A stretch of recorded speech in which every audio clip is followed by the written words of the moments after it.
Hello and welcome, and thank you for joining our first webinar looking at how to grow team effectiveness with OKRs. My name is Phil Bush. I am the founder of the Inspired Solution, and our 15-minute session today will give some quick and easy tips for team check-ins. So let's crack on so I can give you an overview of what we will cover today. Firstly, I'll set the context of team check-ins in terms of your OKR yearly calendar. I'll talk a little bit about why we should run these check-ins and at this level of frequency. To help you get the most from the check-ins, I'll pick up about where responsibility lies for the objective, the key result, and the initiative owners. I'll give you some general tips for running a check-in meeting.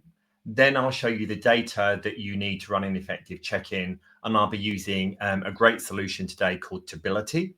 And finally, I'll leave you with a suggested agenda for how you can run your check-ins.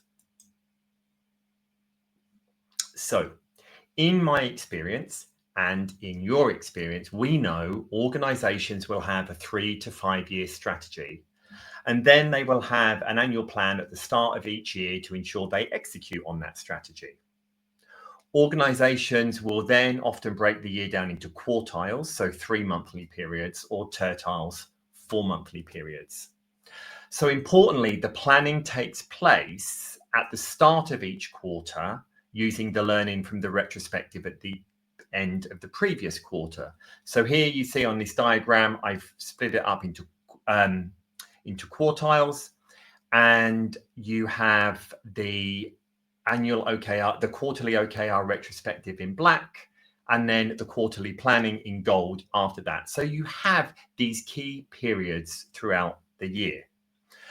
Then during the periods, teams need to be having regular weekly or bi-weekly check-ins. This frequent and regular check-in process will enable individuals and teams to execute their initiatives, update their progress, reflect on their success and or challenges, and then take any learnings from that into the next week or 2-week period before the next check-in. And this regular and frequent check-in needs to happen because it enables teams to share progress and success. And that's important that we celebrate that. It's also useful for the people that are owning the key results and the initiatives to highlight any challenges or any help that's required in order to progress those.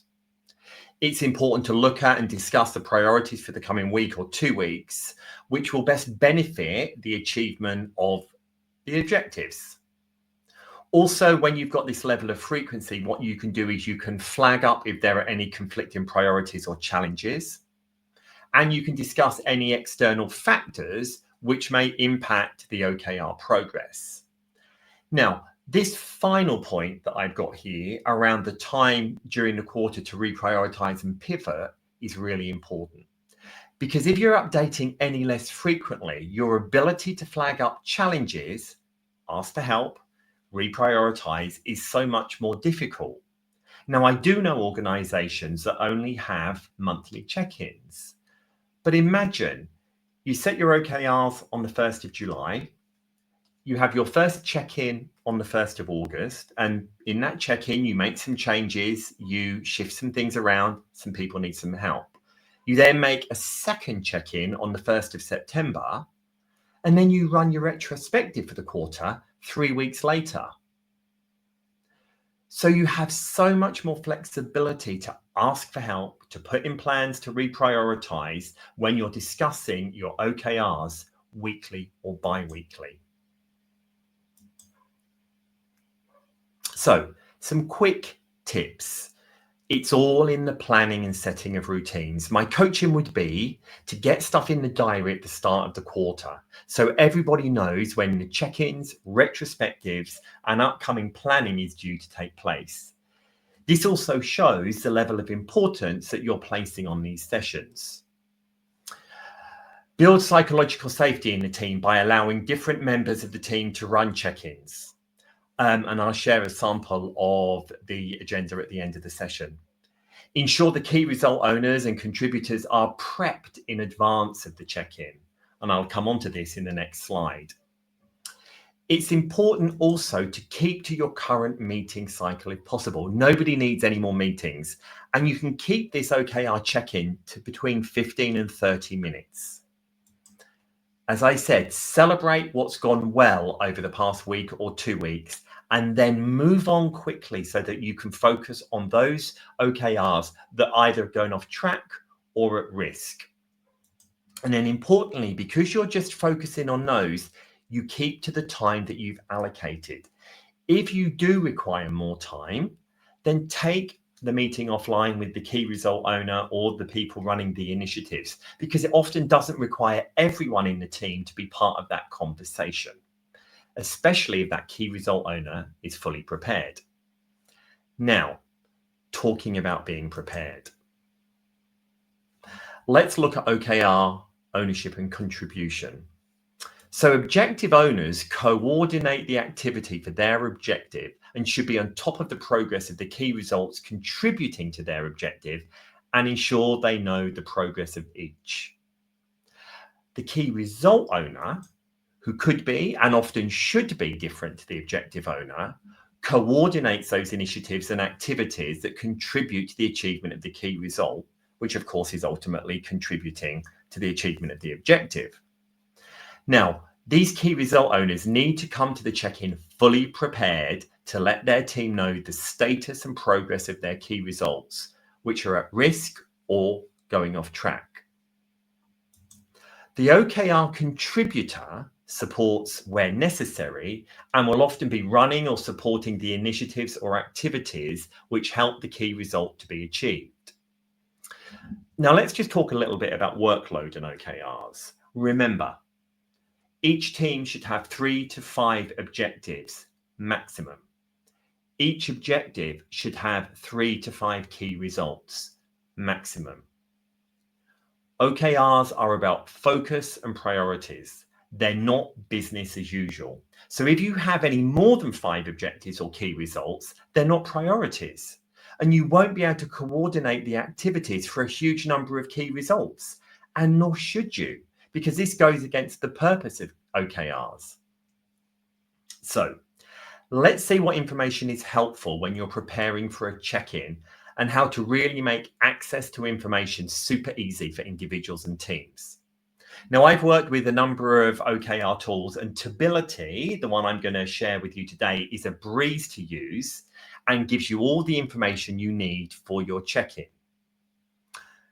Now, I also know from experience when you're doing a walkthrough of OKR software, it often comes so quickly that you miss some of the key parts. So what I'm going to do is I'm going to walk you through a short video, and I've got a couple of screenshots where I've labeled some of the key areas in Tability. And then what I'll do is I'll provide the website to Tability. So if you want more information about this great piece of software at the end of the webinar. So let me now show you Tability, walk you through and show how easy it is to create a check-in and see the progress and status of those initiatives that are contributing to your key result.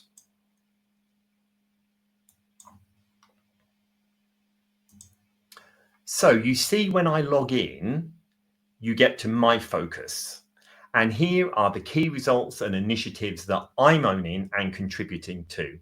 And I'm also alerted to the key results that need updating. So if I click on a key result that needs updating to do a check-in, you will see it's very easy for me to create a check-in within Tability. I can also, as you see, I can skip creating a check-in. Now, as we look through, you can see that I have the progress of all the initiatives and their status. The contributors or initiative owners need to have these updated, and I can follow up with them if not, so that I'm fully prepared to update the team on the progress of my key results. Now, when I choose to create my check-in, I can comment on the progress, update the outcome-based metric as necessary, update my confidence, is it on track, at risk, or off track? And this one was yellow, so that means it's at risk. And remember, the focus of the discussion in your check-ins will be those key results that are either at risk or off track. So let's look at an a key result that is at risk. So you can see we have the objective and key result at the top of the screen. And this key result has to hand all the information I need to share with the team when I go to the check-in. We know it's flagged as at risk because the bar is yellow. And if you look, you can see I have the information about the previous check-ins instability throughout the period. I can see what's happening with the initiatives and any challenges. And of course, if I need more information, I contact the person who is responsible for each initiative because I can see the status of them. And I can ensure I know if any help is needed, why progress has or hasn't been made, and discuss if we need to reprioritize. So this means as a key result owner, when I go to the team check-in, I'm fully prepared with the right information. And that really helps keep that OKR check-in to time. Here we see a key result that's on track, and we know it's on track because the bar here is green. And it's important to celebrate those so I can take this information with me and I can share this with the team at the check-in. So this is stability. So let's wrap up and share with you a sample check-in agenda. So in my experience, helping teams with their check-ins, the main challenge was building the routine. And that's why I recommend getting stuff in the diary. So 15 to 30 minute agenda here. And here is one suggestion for how you might want to run the meeting. So it's not an onerous task for people. So point number one, celebrate the green key results, move on. Review those key results that are at risk or off track. Then work through with the key result that's prepared so that when they're discussing those key results that are at risk or off track, they have answered these questions so they know the status of the initiatives before the meeting, and they're not pondering and trying to come up with answers for these during the meeting. What has the progress been? What is the confidence level in terms of achieving that OKR this week? Is help needed? If so, from whom? What help specifically? Are there any new challenges that they've thought about which may prevent the movement forward of that key result throughout the week or 2 weeks? Next, what are the team priorities and challenges for the coming weeks? So flag these up. Is anyone on vacation? Is anyone off sick? Do we need to shift priorities because somebody has flagged up that they need help with their initiatives? Finally, look outside of the team. Are there any unit or organizational changes happening? Is there something outside of the organization, economically, financially, politically, that could impact what's happening within the team? And remember, if a conversation feels like it's going to take too long, take it offline. And then you wrap the meeting up. Please follow the call to action buttons at the end of the webinar, and that will take you to my website where there are a number of free OKR resources, and you can download those, including the suggested OKR agenda. If you have any questions about the content today or OKRs in general, please feel free to email me, info@redefinesuccess.org. I will make this webinar available on LinkedIn and via my website. And if you've enjoyed this webinar, please let me know. Follow me on LinkedIn and stay tuned on all the usual channels for information on the next one. And that's it. Thank you so much for your time today.